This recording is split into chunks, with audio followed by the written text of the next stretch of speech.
Back in 2018, I loved the comfort zone. It was cider with Doritos and chocolate every Saturday night while I was playing COD with the boys. It wasn't a great look, but honestly, I loved it. All I knew was PlayStation, comfort zone, and football. Mix that with an unhealthy diet and you've pretty much got younger Ben. But that was 5 years ago. What changed? I read David Goggins. Back when I was a gamer, I really didn't understand how impactful our diet could be for our mental health, our physical health, pretty much everything. I like to think now I know a little bit more about my diet and how important it is. But it's fair to say it's been a journey. Thankfully, I've moved on since those days, and now I just really enjoy being productive. Whether that's starting YouTube or joining a kickboxing club or even running for my country. It's definitely been a journey, just like my diet. Until very recently, my diet has been pretty good. At least that's what I thought. Nice breakfasts, nice lunches, nice dinners. It was great until it wasn't. Maybe you're aware of the 2 p.m. crash. I certainly am aware of the 2 p.m. crash. Every single day I just suffer with this energy crash where I can't do my work. I lose momentum and focus in the day, and it's very frustrating. And that is exactly why I've spent £400. I've spent £400 on a box. So the box is called a ZOE, and for the next 4 weeks I'm going to be following their program in order to drastically, hopefully, improve my diet. And it all starts with a blood test. Right, I gotta put this in. Alright, it's a little needle. Ready? 3, 2, 1. Oh my god. Yo, what? That hurt a little bit, Moving on, we also had to give some blood, and also we had to eat some blue cookies, which was pretty weird. Okay, so for the next 14 days, I'm gonna have this blood sugar tracker on me, and I can look on my phone and it will tell me the level of my blood sugar, at the precise moment.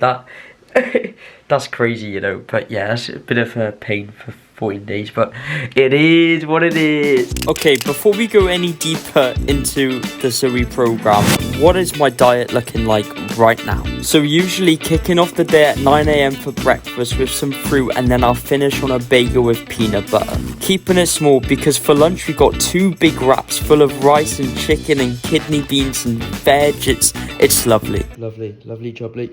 And then move on to tea then. It's typically some homemade meal, maybe a chili or a curry or even a pasta. Really nice regardless. I thought this was a pretty sick diet. No chocolate, no snacking on rubbish food, no caffeine and lots of meat. But apparently I was wrong. Every day I was keeping track of my blood sugar levels, and what it was telling me was the bagel I had first thing in the morning every single day was spiking my blood sugar more than my lunch and more than my tea, even more than a McDonald's McMuffin, which was just crazy to me. This is bad because the bigger the spike in our blood sugar, the bigger the drop afterwards. And that 2 p.m. crash the majority of us feel is when our blood sugar is really low. It was clear that my bagel was the culprit of the 2 p.m. crash. So that's it, right? I stop eating breakfast, I fast till lunch, and boom, I don't have the 2 p.m. crash. No, no, that is not true at all. I'm intermittent fasting until anywhere between midday 1 p.m. and still that crash, that afternoon crash is still there, and it makes me think, is this afternoon crash just baked in to our lives because of the lifestyle that we live? I talked about in my previous video, living like an authentic human. Is the lifestyle that I just live nowadays just so different to how we should be living that a 2 p.m. crash is inevitable? Honestly, I wouldn't be surprised.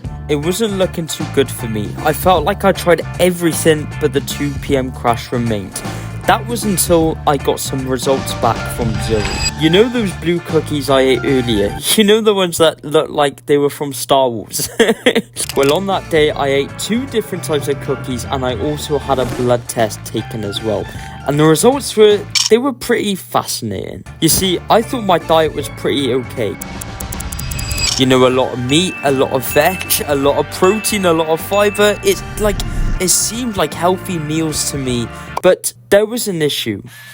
And it was carbs. Okay, so I don't fully know what all of this means. I know you can't see it, but I've had my results back from my ZOE. Now this is like what cost me so much money. So I'm actually gassed. I'm so excited to go through this. I don't know what any of it means, so I have to read the scores and everything like that.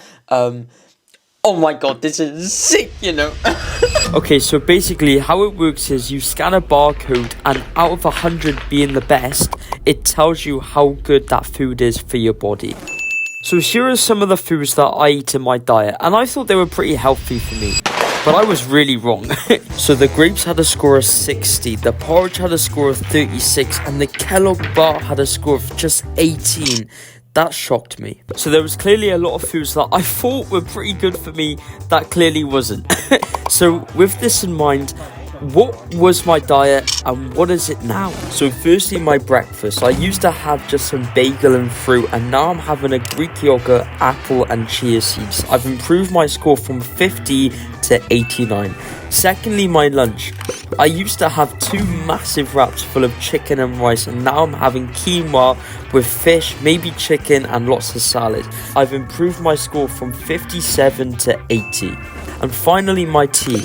This has stayed pretty much the same, but the only difference is now I'm trying to eat more veg when possible, and that would probably boost my score up by around 5 to 10. So in theory, I have mastered my diet for my body. It's definitely been a journey, but the question remains, do I still suffer the 2 p.m. crash? Okay, so today I've got for lunch tuna and rice, kidney beans and chickpeas, and then I got a salad of tomatoes and lettuce. Thank you, Mum. Let me eat Thanks, this. Mum. Love you. I do have to say before I answer the question, I couldn't have done this program without my mum helping me plan all the meals, buy all the ingredients, cook the meals. So Mum, thank you very much for helping me. It really means a lot. So the question that got me onto the whole ZOE program in the first place, can I fix my 2 p.m. crash? Has it fixed my 2 p.m. crash? Well, the answer is yes and no. Overall, the ZOE program has been great. I've changed chicken for tuna, rice for quinoa, and even grapes for apples. And to be honest, I feel great for it. I do think the diet I have now is the best I've ever had for energy and focus and just overall health. But I think there's many more factors than just our diet that contribute to the 2 p.m. crash. Our lifestyle, our sleep, our recovery, the list goes on and on and on. But I can confidently say that my diet isn't one of those factors that is holding me back. So with that said, thank you very much for watching. Sorry, I got a nut in my mouth. I hope you enjoyed the video. Always remember to become more, and I'll see you in the next one. Take care.